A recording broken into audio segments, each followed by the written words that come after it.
Hi, I'm Dan Joseph with MRC TV. Today we are talking to Governor Jim Gilmore, former governor of the Commonwealth of Virginia, former presidential candidate, and currently president of the Free Congress Foundation, a conservative think tank. Thanks for having us, Governor. Great, thank you, Dan. Tell us about the fight you're currently waging for tax code reform. It's absolutely imperative that we recapture the American dream. What's really at stake here is the future of our children, the future of our economy, whether or not we can really get a vibrant economy going again, whether we can really get a recovery from this recession. There's no policies in place right now to really recover the economy, not really. We've had 9.5% unemployment. We've had now about 8.5% unemployment. It dramatically underestimates people who are working in lesser jobs for lesser money.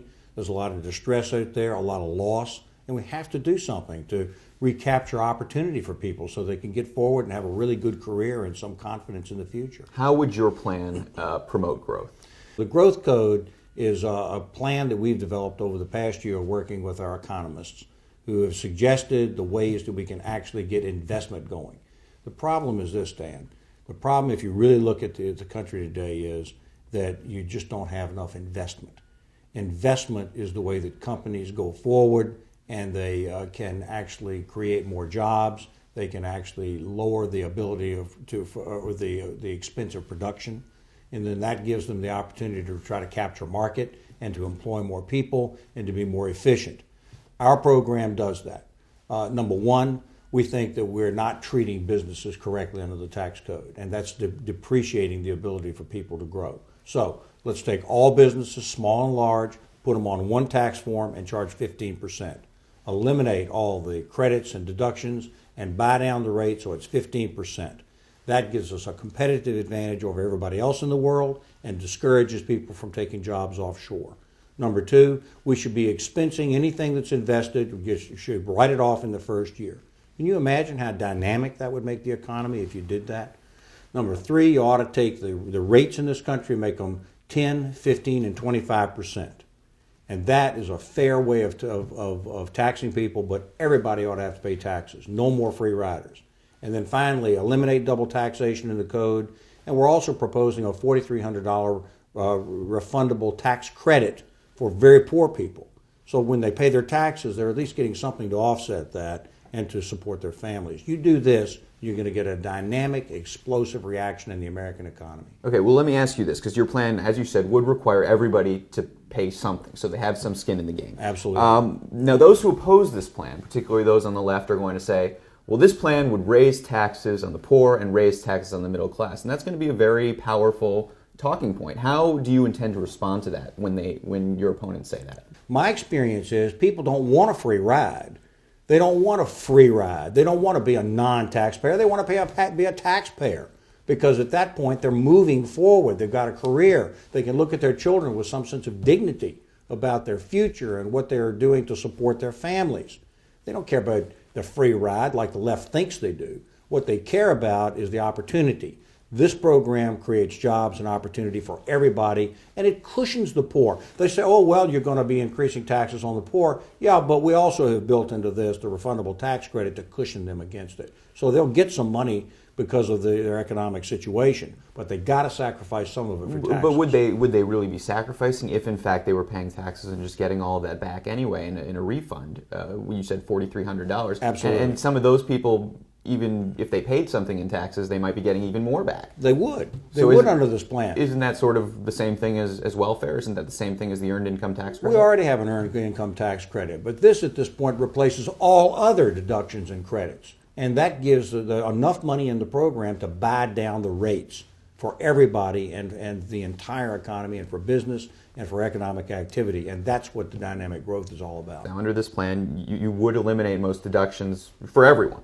Yes. Are there any deductions you would keep? Yes. There's so much money in this that if you go to the double taxation, for example, the mortgage interest deduction could stay because, after all, if the company that's receiving your payment is going to pay taxes on it, then you shouldn't be paying taxes on it too. That's a double taxation. And if you look through the tax code, you'll find double taxation everywhere, and it's a tamping down of investment. And finally, there's one exception, and that's the charitable deduction. so much money in this, you can maintain the charitable deduction. Okay. You have a presidential election coming up. It's going to start sucking up all the oxygen.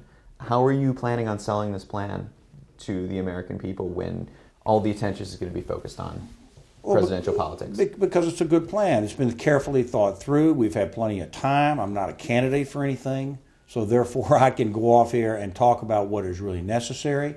And it's advocacy. It's economic evangelism. It's getting out there and really talking about what is good for people. It's okay with me if people are running for public office. That's all right. And they've got their plans. The benefit that Free Congress has is that we're a research institution. We have the opportunity to offer good ideas and let them stand on their own feet. Maybe we're a little different. We're in a position to actually advocate it because of my political background in maybe a more effective way.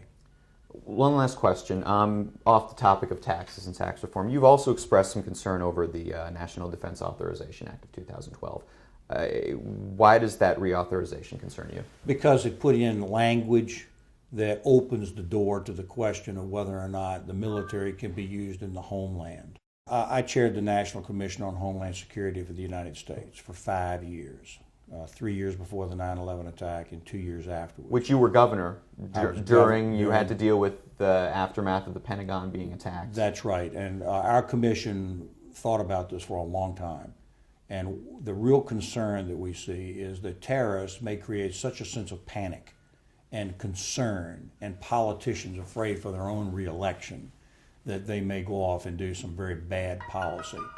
And one of those bad pieces of policy is that the military could be used in the homeland to arrest people and to basically take over the streets in a case of panic or excitement. We believe there need to be firm rules that say that that should not happen. And there have been firm rules. It's called posse comitatus. It says that you just don't do that. You build up your police, fire, rescue, but you don't use the regular military if you can help it. If you can help it. Aren't there examples in our history of that same kind of thing happening with Lincoln suspending habeas corpus during the Civil War? Sure. And you know, the problem is that if the terrorists can push us to alter our society in that way, we consider that to be a dangerous thing. So the National Defense Authorization Act, I think, was really trying to legitimize Guantanamo, but they used sloppy language. And the result is they've opened the door to some interpretation and discussion about the use of the military in the homeland that we think is counterproductive and unhelpful. And we are committed to changing that language so that it's crystal clear that you can't use the military in the homeland except under the exceptional cases that exist in the law. Governor Jim Gilmore, thank you so much for joining us today. Great, thank you. Appreciate it.